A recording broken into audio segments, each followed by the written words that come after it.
Organic में क्या क्या आता है? ऑर्गेनिक फूड में किसी भी प्रकार के रसायन का उपयोग नहीं किया जाता है और ये प्रकृति के संतुलन के साथ उगाए जाते हैं। इन फल और सब्जियों की उपज के दौरान उनका आकार बढ़ाने या समय से पहले पकाने के लिए किसी तरह के केमिकल का इस्तेमाल नहीं किया जाता। इसे जैविक खेती भी कहा जाता है। ऑर्गन की हिंदी क्या है? शरीर का अंग, अवयव या इंद्रिय।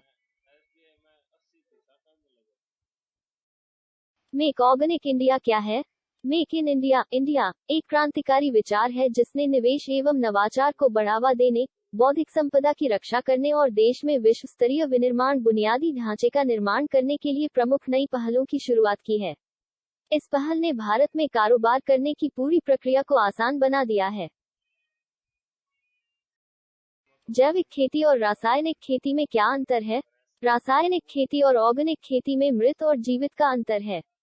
रासायनिक खेती में रसायनों और कीटनाशकों के इस्तेमाल से जमीन की उर्वरक शक्ति खत्म हो जाती है, भूजल स्तर नीचे गिर जाता है, फसल चक्र बदल जाता है और इस कारण किसान का रोजगार खत्म हो जाता है। जैविक खेती क्यों आवश्यक है? जैविक खेती उत्पादित फलों और सब्जियों की विषाक्त सामग्री को कम करती है जिससे उपभोग के बाद स्वस्थ परिणाम प्राप्त होते हैं। खेती की यह विधि मिट्टी को एक साथ बांधती है जो किसी भी प्रकार के रसायनों और कीटनाशकों से पूरी तरह मुक्त है। इस प्रकार मिट्टी कम समय में अपनी उर्वरता को बहाल करने में सक्षम है। जैविक खेती कितने प्रकार की होती है?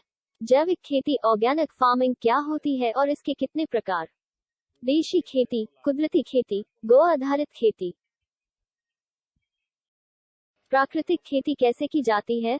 प्राकृतिक खेती नेचुरल फार्मिंग कृषि की प्राचीन पद्धति है। यह भूमि के प्राकृतिक स्वरूप को बनाए रखती है। प्राकृतिक खेती में रासायनिक कीटनाशक का उपयोग नहीं किया जाता है। इस प्रकार की खेती में जो तत्व प्रकृति में पाए जाते हैं, उन्हीं को खेती में कीटनाशक के रूप में काम में लिया जाता है। जैविक खेती के जनक कौन है? सही उत्तर एल्बर्ट होवार्ड है।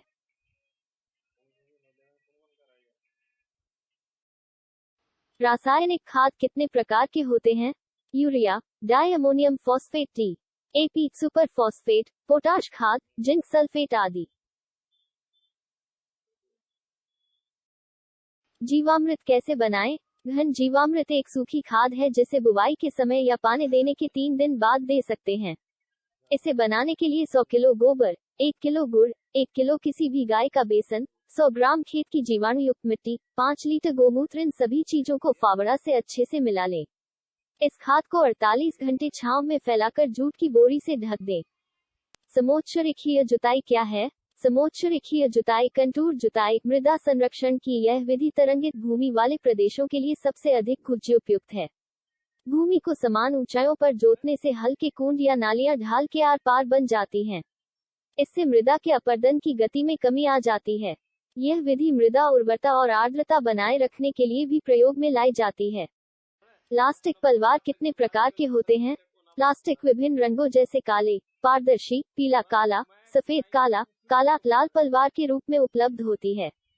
सामान्यतः काली या सफेद काले रंग की प्लास्टिक पलवार मुख्यतः उपयोग में ली जाती है।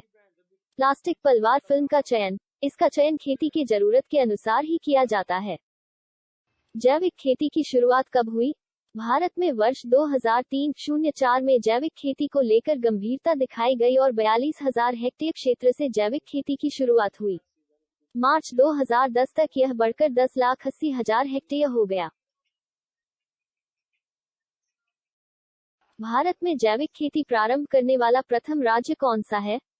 कोलकाता। तकरीबन 75,000 हेक्टेयर कृषि भूमि में टिकाऊ कृषि कर सिक्किम भारत का पहला पूर्ण जैविक राज्य बन गया है। जैविक नियंत्रण क्या है? जैविक नियंत्रण वह प्रक्रिया है जिसमें एक से अधिक सूक्ष्मजीवियों का उपयोग रोग कम करने या रोकने के लिए किया जाता है। वे सूक्ष्म जीव जो कारकों के नियंत्रण के लिए प्रयुक्त होते हैं, जैविक रोगनाशक कहलाते हैं।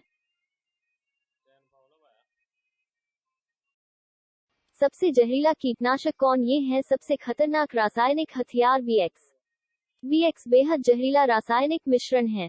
सारीन बेहद विषैला रसायन है। मस्टर्ड गैस इसका असर धीमा लेकिन घातक होता है। फॉस्जेन को अब तक के सबसे घातक रासायनिक हथियारों में गिना जाता है। क्लोरीन सबसे अच्छी खाद कौन सी होती है? पौधों के लिए गाय का गोबर खाद हमारी अच्छी तरह से खाद और वृद्ध गाय खाद मिट्टी में अच्छी मात्रा में कार्बनिक पदार्थ जोड़ता है। यह कार्बनिक सिद्धांतों का समर्थन करता है और मिट्टी को समृद्ध करता है। यह कॉम्पैक्ट मिट्टी को तोड़ता है जिससे पोरोसिटी बढ़ जाती है। रासायनिक उर्वरक कौन कौन से हैं?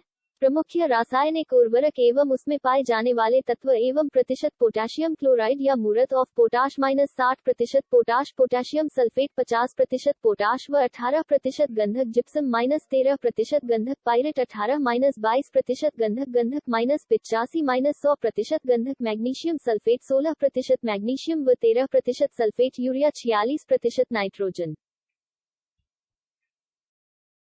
नाइट्रोजन उर्वरक कौन कौन से हैं?